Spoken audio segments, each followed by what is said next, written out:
আসসালামু আলাইকুম ভিউয়ার্স। তো আপনাদের সামনে আরেকটি ফ্রিজ কম্প্রেসারের ভিডিও নিয়ে আসলাম।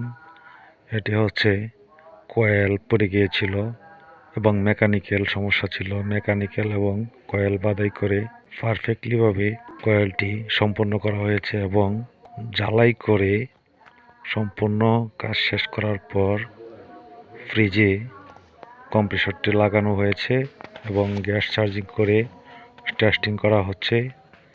এবং টেস্টিং করার যে বিষয়টা, এটা হচ্ছে 2 দিন যাবৎ আমি টেস্টিং করেছি এবং সাকসেস হয়েছি ইনশাল্লাহ।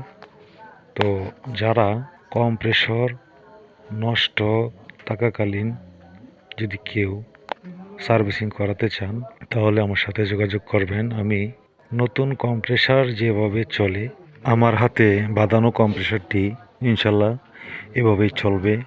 তো যারা যোগাযোগ করার প্রয়োজন মনে করেন আমার সাথে যোগাযোগ করবেন। ঠিকানা ময়মনসিংহ জেলা দুবরা থানা।